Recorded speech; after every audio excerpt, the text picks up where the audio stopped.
Isn't it true that swans are monogamous? It's a very funny thing that when they begin to mate, they start fighting. And they don't know what it's all about, and then suddenly the fight turns into lovemaking. Underneath duality, there's unity. The Tweedledum and Tweedledee agreed to have a battle. So, you see, here's that weaving principle. The things hold together by over, under, over, under, over, under, over.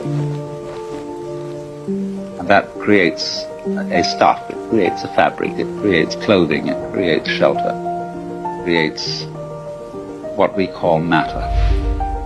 Matter, mater, mother, and also the same word, maya, illusion. See, the world as a marvelous illusion. We have tried scientifically to understand the world and explain its mysteries by analyzing the smallest particles of things that exist. Inquiring down, what is this thing we call flesh or call steel or stone? What is it made of? Go down into the midst of it. And that's given us a certain understanding. But only half of the understanding. Equally important is not what is the tiniest particle, but in what context is the tiniest particle.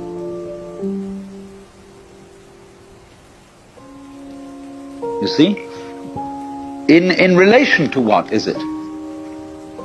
Just as the word bark, as I showed you, has different meanings in different sentences, so cells, molecules, atoms have different properties in different contexts. So what the scientist equally needs to study is not simply what is anything when very, very minutely analyzed, but where is it? When is it? That makes all the difference. Relativity isn't some kind of slippery morass in which all standards and all directions get lost. Relativity is really the soundest situation that there is. See, it's the one supporting the other. It's this thing. Sharpness, teeth, biting, spines, crab shells, all that kind of thing, you know. On the other side, it's the melting softness of life.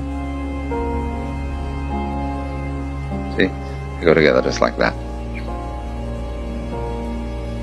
If you see that, if you get that principle, you can feel yourself not sort of just rattling around in the world as a kind of somebody who's been stuck down there, but you can feel yourself going on in absolutely exact relationship with everything around you.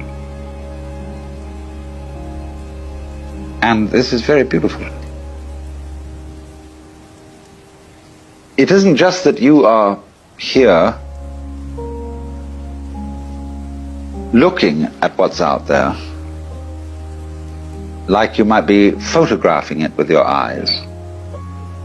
It's that if that there wasn't there, you wouldn't be here. The outside thing that you see and the inside thing that you are poles of the same magnet, or back and front of the same coin, and without one there isn't the other.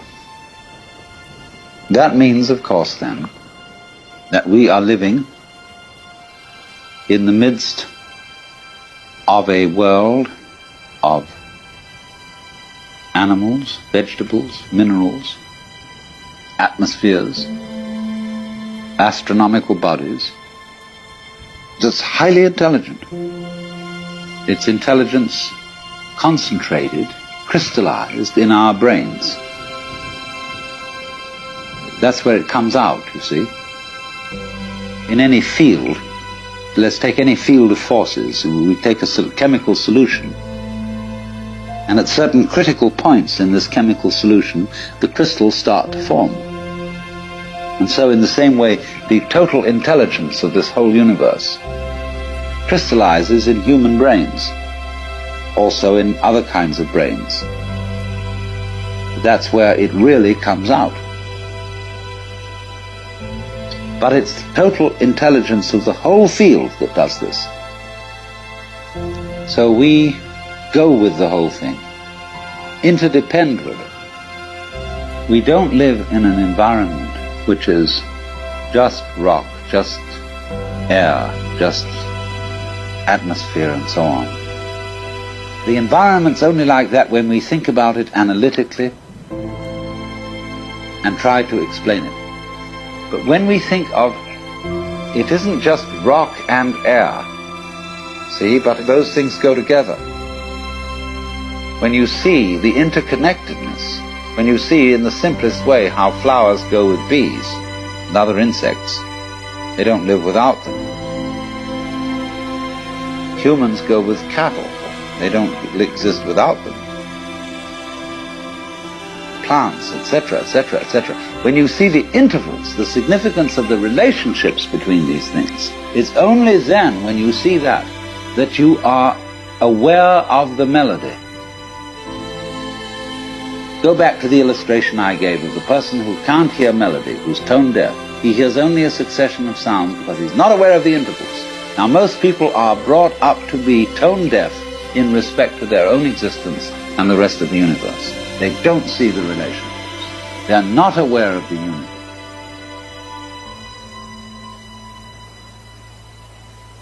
Once you spot that, you spot how everything goes with the thing, that you are one end and that out there is the other end, and they really go together, then you may be said to be living a harmonious life.